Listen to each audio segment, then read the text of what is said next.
Hello everybody, it's Wyvern here with another bit of Total War Warhammer 2 quick match gameplay. And this time around we are on the Northern Chaos Waste, playing as the forces of the Empire against the force of Chaos. And for this match I wanted to try something a little bit silly, a little bit, wouldn't necessarily cheesy, but definitely something a little silly and something experimental, and see if we could make it work against Chaos. Now Chaos, obviously one of those more immobile factions. Now they can go very wide with Marauders. They definitely have some mobility. They've got Knights, they've got Marauder Horsemen, Horsemasters, Hounds, of course. Their Lords can be mobile, Shaggots, all that stuff. But by and large, the faction certainly is not the most mobile or the most agile. And so I figured, you know what we might be able to pull off is a sort of a dual-pronged artillery deployment. So that's what we've done here with Hellblaster volley guns looking to pincer my opponent. So for my lord here, I'm rolling with Karl Franz. He is up in the sky on Deathclaw. I don't usually bring him on Deathclaw, but I figured the high mass, the ability to get on a specific target would be really nice. Plus Blood Roar, really nice to break the leadership of Chaos units quickly, debuff them and drop them fast. He's got Hold the Line, Foe Seeker, Stand Your Ground, Reikland Runefang, as well as Golem Raz. So he is ready to rock and roll and crush some large Chaos Fools. Now alongside him we do have a Jade Wizard. I feel like Karl Franz kind of needs it. And the Jade Wizard is coming in with Earthblood, Regrowth, as well as Life Bloom, and of course a Power Stone to keep things tip-top shape. Finally, there is a single unit of the Royal Fights here in the center, because I figured that while I'm going to have these two wings deployed on far away from each other, I did want to have this central pocket ready to flex whichever way my opponent decides to focus with his army, because we're looking to split him up with our Hellblasters. So you can see we've got a Hellblaster on either end, protected by a single unit of Halberds in each pocket, and then 2 units of Unshielded Spears. Finally, a unit of Empire Knights is in the back. You might be wondering why Empire Knights. Well, the reason is Empire Knights have a decent charge bonus, decent enough weapon strength, and they can run over a unit like Hounds very, very quickly. If my opponent had, for example, had dogs here, he could sneak them in, shut down my Hellblaster crew, or if I pull my Hellblaster crew offline, my opponent would be able to run them down before my Knights would be able to, or my infantry could protect them. But the Knights, they can definitely do a good job there and defend the lads if they need to. Now, besides that, there's a single unit of handguns. We had a few points left over, and I figured, you know what, instead of having more spears, let's just have some guns. Handguns are never bad, so why not? Might as well get that firepower. Now, for my opponent, a bit of an odd build. For his lord, he's rolling with Sir Thorel, which is not actually odd. Sir Thorel's a pretty standard choice. I can't even click properly. But Sir Thorel is over here in all of his filthy, chaotic glory, channeling the foul winds of magic. And we can see he has brought quite the selection of spells. So he's got Final Transmutation, obviously great little nuke. Plague of Rust, good armor debuff that will synergize really nicely with this non-AP core of Chaos elites, as well as the Chaos Knights. Definitely very powerful there.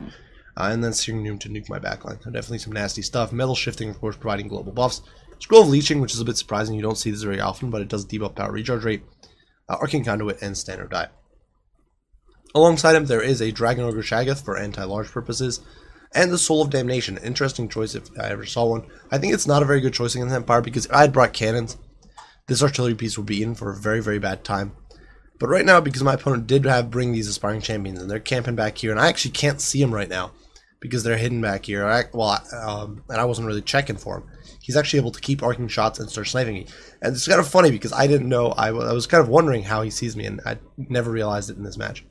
But now I know that he had Aspiring Champions back there. So cool little trick there to get the most out of his arcing artillery.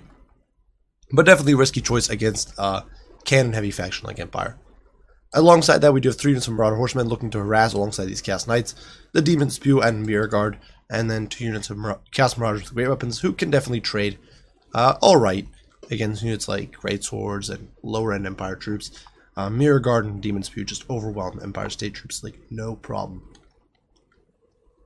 Regardless, the artillery pieces, well, it's doing some work, but now the Hellblaster is coming online. While the Hellblaster is not an intended anti-artillery piece, it just has such a high volume of fire that it's going to be able to start punching through these boys and really start whittling down the Soul of Damnation. So my opponent is now being forced to make a move because he realized he can't just kind of sit there and take it. He's going to have to move. And so his army's pushing out a little bit. You can see the shots from the Hellblaster kind of falling short and falling on the Marauder Great Weapons, doing a surprising amount of damage. And Soul of Damnation, they're losing about 700 HP in another volley. So just some brutal work from the Hellblaster crew. My opponent comes in with the Marauder Horsemen. So we're going to sally out And this was definitely a bit of a misplay on his part. He sacrificed these horsemen almost, and he gets very little done for it. They're now forced off by Carl and the Griffites. And the Hellblaster is still online, still firing away, still going to be able to do some damage. In the meantime, my whole pocket of infantry here is swinging over this way. This Hellblaster firing away from the flank, doing huge amounts of damage against these Marauder horsemen. Just pounding away at these guys, and they really don't stand a chance. They've already lost a good 11 models there. And they're just going to be completely torn apart at long range by that black powder. But unfortunately, I was a little slow at pulling these troops out. So you can see the battle in the pits here. Final transmutation is hitting my troops. I thought I ordered these guys to move, but I hadn't immediately, so they're still sitting back there. Carl, though, being an absolute champion of the people, standing here, clobbering these Chaos Knights, teaching them a lesson. The Empire Knights forced to flee. But the Royal Griffites standing their ground and beating the snot out of this filthy Dragon Ogre Shaggoth, alongside the fine state troops, the Spearmen just holding their own here. And Shaggoths only have 70 armor, so state troops, the chip damage adds up, stacked on top of especially the Royal Griffites and Carl, who hits like a truck, almost 500 damage. Even more when he's got Galtmaraz active. You can see almost 600 damage a pop, or over 600 damage a pop. And so this Dragon Ogre Shaggoth is forced to back off. And you can see the Javelins there flying in. Now the Marauders are pushing in. But at this point, my opponent is definitely in a bit of a grim spot. You can see the Mirror Guard there being torn apart by the Hellblaster fire. Just look at this gun, up to 29 kills. More importantly, the HP damage has just been really severe. And Chaos, of course, has no healing. Now over here, Plague of Rust hitting these boys, but we're going to pull away before re-engaging on Sir Thrail. Another heal going down, Earthblood healing these guys, and we've only lost one Royal Griffite, so there's still a lot of healing to be applied here. Now state troops are breaking, but of course we have more state troops coming in where the previous ones fled. There's still more coming in online now. They are being barraged by that Hell Cannon, but it doesn't really matter too much. We are able to whittle down these Mirror Guard in a pretty devastating fashion. The Hellblaster is doing so much work. The Chaos Knights here getting snared on the Empire Knights. The Empire Knights are doing champion work. You can see up to 40 kills. Very cheap cavalry, and people often underestimate them. They're often rated as like one of those low-cost efficiency units. I often see them bashed a good bit, but they're such a strong unit, especially because they've got 110 armor. So they are going to get terror-routed here, but especially units like Mirror Guard and Demon Spew, they can't really hurt them too effectively, so it's pretty cool. Carl Franz, in the meantime, did try to dive in on the Soul, but wasn't able to shut it down, though he does take the crew off it, which prevents my opponent from shooting. Definitely a nifty little situation there. Well, elsewhere, Sir Thrail is getting bogged down, the Ever-Chicken getting surrounded, and once again, not a good situation. He's only got 30 armor, so the spears are going to be jabbing him for a lot of damage. The Griffite's doing a lot of work. He's going to break through here and go after the Jade Wizard, which is definitely not good for me. We are going to have to run like hell, just trying to escape the foul warp spawn. The Griffites there are going to dive in, do a lot of work. Sir Thrail, obviously not the tankiest, so he's not going to be able to stop much, but the Wizard does get terror-routed, so he's going to flee. In the meantime, this Shaggoth here trying to stop the Wizard as well, but he's just been torn apart. He's very badly whittled down. He was trying to shut down the guns here, but it's just not enough. My opponent left his Aspiring Champions here the whole game. I think he should have pulled them out to try to shut down my artillery. But now this Hellblaster is coming back online. It still has 2 guns, so we're going to be able to reactivate it and start shooting these guys in the flank. These Knights over here are rallying in the distance, so we're going to be able to pull out, start dispatching these troops on the flanks. And you can see the Spearmen here just kind of clogging the flanks, buying me time. Now, sure, my opponent is getting some troops in here. He is able to get some horsemen in there, but at this point, it's too little too late. There's just only so much he can do. There's still Griffites on the field. Carl Franz is still in there. Now, my opponent here casting another spell. Just stand your ground, I guess, and a final transmutation on the Griffites, but too little too late. Carl is in there. He completely tear out these guys. My opponent is not going to be able to break this pocket. And the Hellblaster is still wailing away, just destroying them. 73 kills. You never see Hellblasters do this well, in my experience. This Hellblaster here over actually gets routed again by Sir Thrail, but you can see it's almost gained a chevron this game because of how much damage is done, especially to the Hell Cannon. And Sir Thrail now getting torn apart. Even with that final transmutation, the Griffites still have a lot of HP to go. And over here, Knight's doing some mop-up work, some cleanup in Aisle 9 against the Soul. My opponent does decide to GG out, giving a Pyrrhic victory to the Empire. So, after a good size break from Total War multiplayer, it was definitely fun to sort of get back in, dive in with Empire, and do something a little bit silly and off-meta. Just spice things up. This build is not necessarily competitive, and it's a bit of a silly comp. Obviously, splitting your force, it works actually pretty well against a faction like Dwarves, which just don't have the mobility to do anything about it. But against a faction like Chaos, you're definitely risking that your opponent might be able to overwhelm you. If my opponent had gone with like a Super Marauder heavy force here and just pushed against one pocket, I wouldn't have really been able to defend it, I think. And he would have been able to probably dispatch me fairly effectively. I think the semi-campy strat here with the Hell Cannon is just a mistake. Honestly, I wouldn't recommend that against Empire.